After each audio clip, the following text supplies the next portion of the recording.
August, day 15 everyone, but unfortunately it's not really that happy of a day for us. Things haven't gone to plan, so this is a very real look at what life with half a heart is like on a not so great day, because I feel like it's important to share both sides of this story, because as much as I want to spread hope to other heart families, it's important for those that aren't heart families to understand that those good days come at a cost. So Dawn Louise was meant to go to work today, and there is a special event on that involves dance, and she's been dancing since she was 5.5 years old. She's now 15, so she was really looking forward to going and not only getting to help the kids, but getting to help kids with dance, even though what she's working at is a library. So I'm not sure exactly what the event was, but it sounded good and she was really looking forward to it.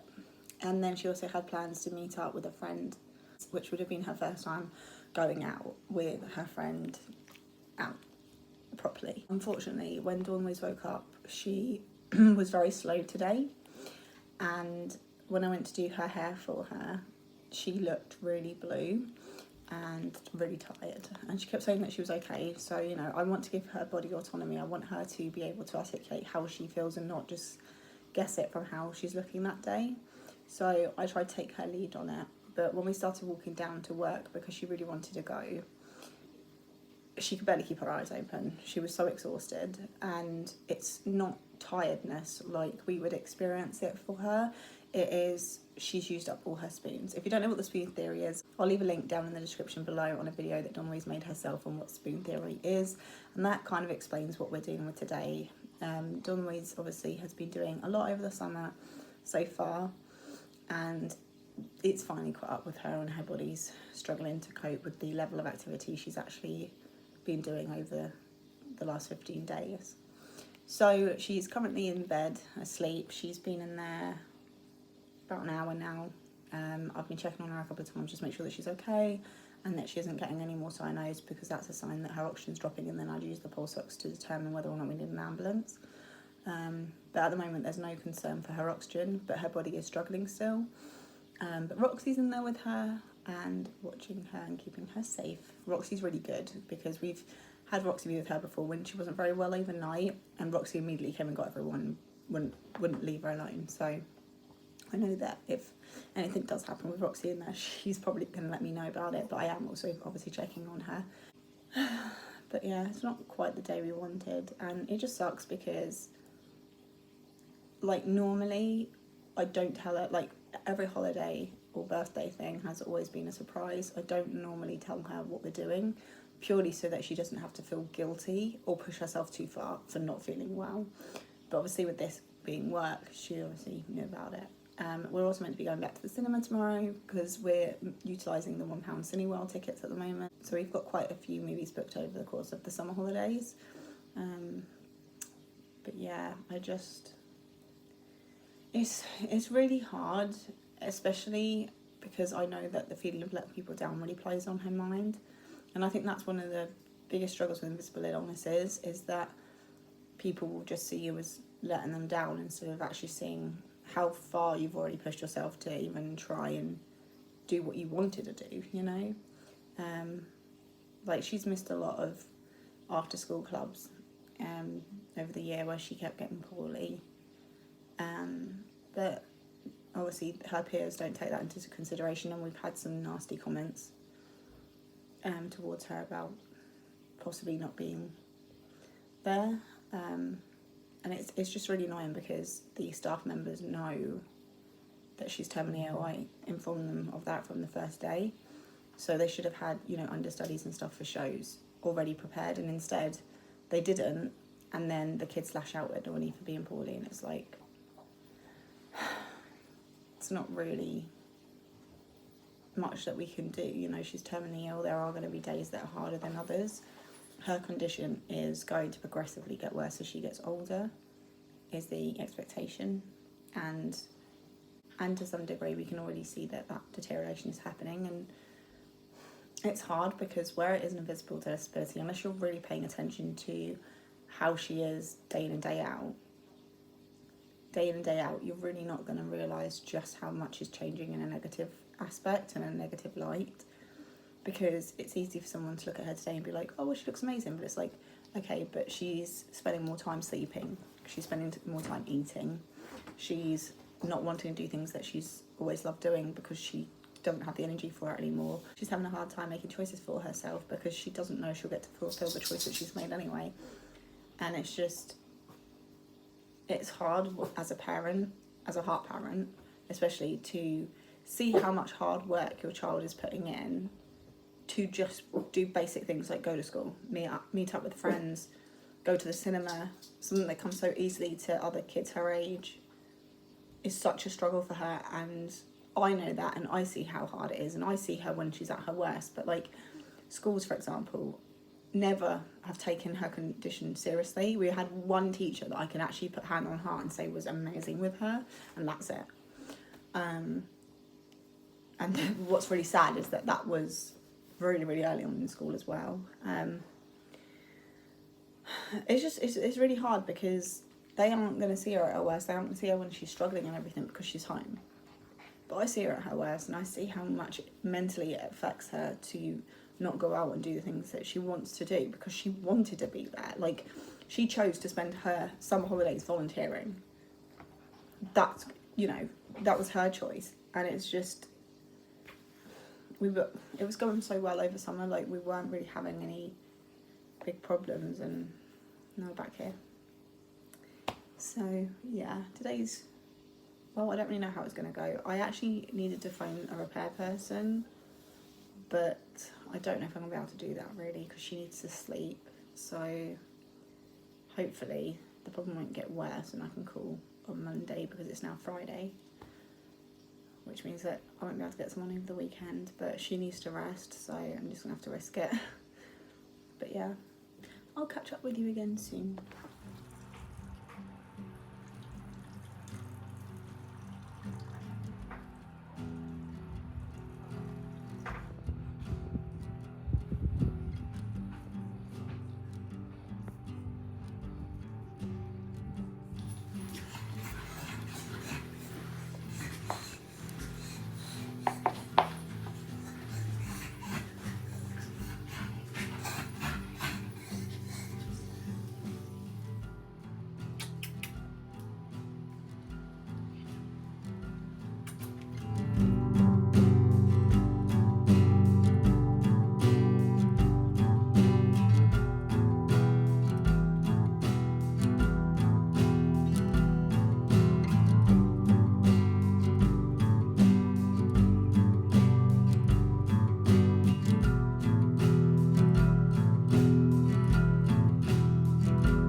I'll get her a treat. She'll do it for a treat, I reckon.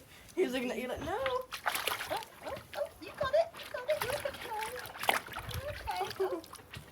You slippery little devil. What's this? No, I don't think Teddy will for it even. Oh, good boy. Good boy. See something up? So brave. It's like, can I come out now? You know, I just worry about them in the house. It's really hot and it's too hot. It's too hot to walk them as well. So I'm kind of a bit worried about them getting too hot, to be honest. Do you want to have a go? Ready?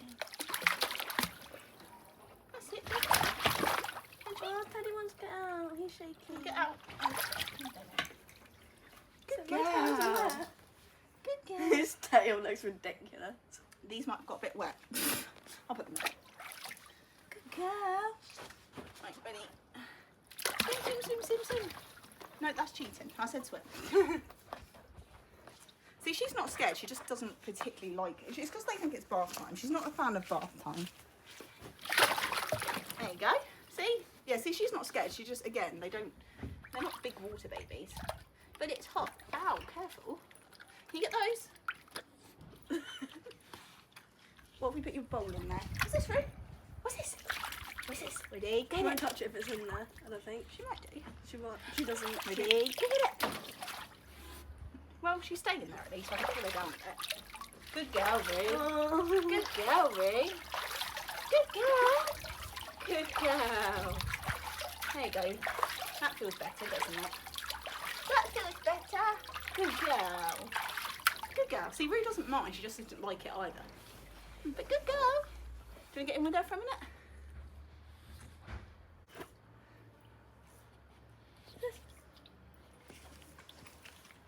Hell. Shake, shake. At least she can touch the bottom. She's not that little in here. Go on, you can do it. Hello. Oh, what's it? There you go. Good girl. And this.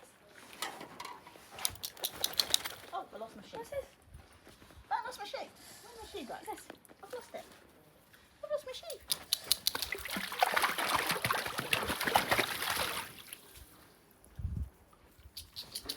Come on, you Well, at do least it. they've had a dunk, so they've cooled off a bit, eh? That's it. It's very hot in there, isn't it, Roo? Very hot inside. I imagine Dad's like, you put her in the pool, she's not meant to be in the pool. I'm like, oh. No, she's allowed in the pool. She's just not allowed to in water after her medicine. Because always they wash off. I was trying to keep. Oh, Roxy. dear. Roxy.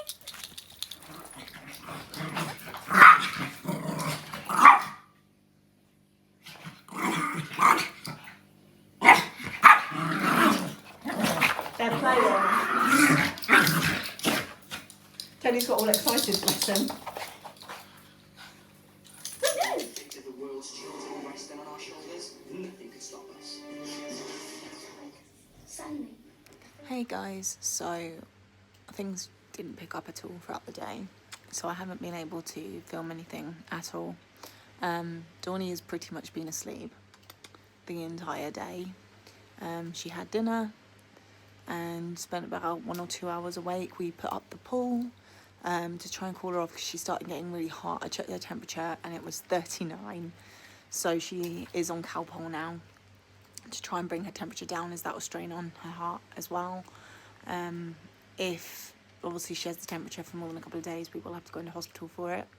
Obviously we'll go to the doctor first and see if it's needed, but if her oxygen drops, we will have to go to a hospital, which is a little bit worrying for me because, one, we haven't actually been to the local hospital yet since we moved last year. So we don't know what it looks like, we don't know what the wards are like or anything like that, because we go up to her cardiac hospital instead, which is over an hour's car ride away, and I do not drive, so I can't choose that one. But the bigger concern is I have these three. I have the 2 chihuahuas and the staffy, and the entire family is in another country, which is why I don't normally offer to look after anyone, because just in case Donnie does end up going to hospital. But I thought, you know, it's August, she's not going to be around a load of kids, she's not going to be able to get sick the way that she normally does, and I was wrong, because we keep getting heat waves and it's messed her up just as badly. So unfortunately that's, oh sorry if I'm shaking you, unfortunately that is not helping the situation at all, is it, Ted? It's not helping, is it, Ted? What are we going to do, Teddy? What are we going to do? Unfortunately, we're just got to hope that Donnie won't need to go into hospital, because I need to look after these guys, because they are, the 2 chihuahuas, Mr. Teddy and Gypsy, are a little bit more territorial than Roxanne, and I don't think they'd appreciate having a stranger come in the house. So I can't really ask like a neighbour to come in and check on them. So I'm waiting for Bob to get home from the parks so that I can call him. For me, that's probably going to be like 6 a.m. between 4 and 6 a.m. So I am hoping that he will call me when he gets back to the park, so that I wake up, so that I can go to sleep until then, and then speak to him about a plan just in case we do have to take Donnie into hospital at all, which hopefully we won't need to, because I don't want to leave you guys. Oh, I don't want to leave you guys. I've loved having all these doggies. It's going to feel like such an empty house when they go back. Teddy's so tired, bless him. It's like, hold on, it's 10 o'clock, so the doggies are like, it's bedtime, aren't you? But yeah, they've been really good, lovely little doggos. Just a bit pissed off that I'm not in bed yet. You don't like it when I go for a shower, do you? They won't come in the bathroom, so they just get really mad at me because I just disappear for a little while. Do you smell bullshit? And you're like, that's not true. I'm not scared of the shower. You wouldn't go in the pool, would you? Water's scary. Oh, I love them so much. They're so sweet. But yeah, this is... I just got jump scared by my own blanket. I thought it was a head. But yeah, this is the world's tiniest, most depressing video. I think what I will do is, when Doiny's a bit better, try and film something funny for you guys to make up for this one. But yeah, this is what we're currently dealing with. Doiny's not well. Therefore, I can spend my time doing cleaning and that's it, because I need to let her sleep, so I can't do anything loud. So yeah, I've just been cleaning, looking after these guys. But yeah, I don't really have much options here. I'm just really hoping that this is something that Doiny gets over quickly and is not something that lands us in hospital. Because I swear to God, if the first time since moving up here we go into hospital and it's when I have 3 dogs to think about as well, like, what am I meant to do? And this is exactly why we don't own our own dog. I've wanted my own dog for many years, but it's like, you just can't when your kid's in and out of hospital constantly. But what's really scary is that next year she will move, well, in like 7 months, she'll move up to adult services, which is just insane, because I'm pretty sure from speaking to other heart warriors in England that they won't let me stay with her overnight, which is terrifying because, like I said, I don't drive. The taxi to the local hospital, the local one, is like 50 quid each way. So that's going to cost me like hundreds of pounds to get there and back with the stuff that she needs and to support her. You are just the cutest. Oh, I can't kiss you, that's all fluff. There you go. Oh, sorry. Shh. Go back to sleep. But yeah, that's what is this? I'm like Captain Hook. Tomorrow, we were supposed to be going back to the cinema for the £1 cinema days to see Paddington in Peru. Doiny has asked not to do that tomorrow because she doesn't think she's going to be strong enough, and I 100% agree with that choice. Thankfully, it was only £1, so it's not the end of the world. It's not like we're losing lots of money. It just sucks because I was really enjoying, I was really looking forward to going with her because I really enjoyed going to cinema with her the other day. It's something that we really enjoy. I love that we come out the cinema like chatting each other's ear off about the film for the next couple of hours at least. And I love getting to share that with her. Like, I still remember when I first took her to the cinema. Her first movie in the cinema was Frozen when she was 4 years old. And now she's 15. I'm tired. But yeah, I'm going to get off to bed. So this is the world's tiniest, vlogest.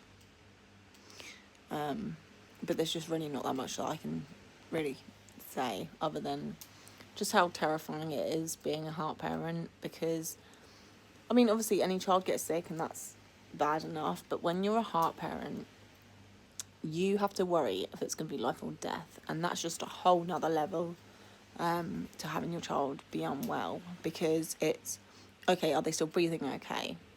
Is their heart rate okay? Is their oxygen rate okay? Are they dusky? Are they mottled? And it's just, there's so many extra things that go through your head, but the worst thing is, the first thought is, do we need to call an ambulance? And there's been so many times in the past that we've had to call an ambulance for Doiny. I have vlogged a couple of those experiences when she was like, sorry, the dog hair's making me itchy. I have vlogged some of the experiences of us going into hospital in the past, especially in ambulances. I haven't done all of them because sometimes were way worse than others, and obviously some of them were before we started YouTube. Honestly, the one that I wish I could have vlogged was when she was 4 and in her second year of schooling. Yeah, second year of schooling, because she got a chest infection and the teacher was like, oh, well, that's no big deal, it won't do any damage. And then my little 4-year-old's lying almost lifeless on a hospital bed, connected to multiple machines with a bag oxygen on her, and couldn't even hold up her own arm. And you're telling me that's not serious? And it's just it's one of the reasons that I make these videos, because I want people to understand, but when it's actively happening like this, I can't really explain well why this is such a problem. Other heart mums will get it though, so from other heart mums, just help. I have actually spoken to our friend who has the opposite heart condition as Dawny and is an adult, and he gets like Dawny as well. His name's Ashton. He does YouTube as well, so I'll leave his channel in the description. But it was really nice to be able to speak to him and just kind of know that, oh yeah, this is a heart thing and everything. So he's gone through the same thing, and then he gave me some suggestions on ways that I could help her and ways that I might not have thought of, because I'm very aware of the fact that although I've lived alongside her throughout this entire experience, I've never lived the experience. So I want to be mindful of the fact that I only know what it looks like from my perspective. I do not know what it's like to live with from her perspective, and I want to do as much as I can to protect her mental health as much as her physical, and I don't want to do too much or too little in a way that would then negatively impact her. So yeah, looks like the blooming thing from Lord of the Rings over there. Oh, that's not a thing. Moan at my family for me, please, because I bought the entire Lego. I need to go to bed. I bought the entire Lord of the Rings box set, and I was really excited to watch it again because I hadn't watched it since I was a kid. I didn't really feel like I could appreciate it because my attention span was terrible when I was a child. But neither of them enjoyed sitting down for that long to watch it, and neither of them understood the story, and it was so annoying because it was the first time that I felt like I understood the story. So yeah, I think at some point I need to watch the rest of why do I keep saying Legoland? Lord of the Rings. We are going to Legoland this month, hopefully. We've already had to move the date twice, so I think if we don't end up going this time, we might just have to miss out on the money, because I think that company's going to be sick of us.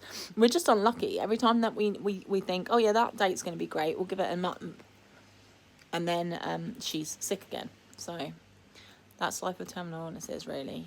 Everything can just blow up in your face and you try and make plans because there's too much going on all at once. That just freaked me out all over again in the camera. You are so cute. Why are you so cute? Are you cute, Ted? He's so tired, bless him. What's funny is that these dogs will be all over me in the day, but God forbid I want them to lay next to me at night time. No, they have to lay at the end of the bed, and then I'll suddenly wake up in the middle of the night and one of them scratching at me for cuddles. It's like, dude, you didn't want them when I offered them. Why are you waking me up for? So yeah.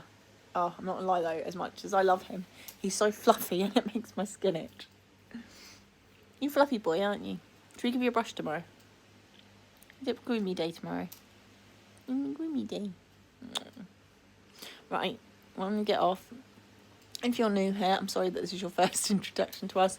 Normally, we're out doing fun things. Today is just not one of those days. But if you could please like, comment and subscribe and stick around for those better days to come, we would hugely appreciate it. I'm going to go now before I start clawing at my face from the fluff on this boy.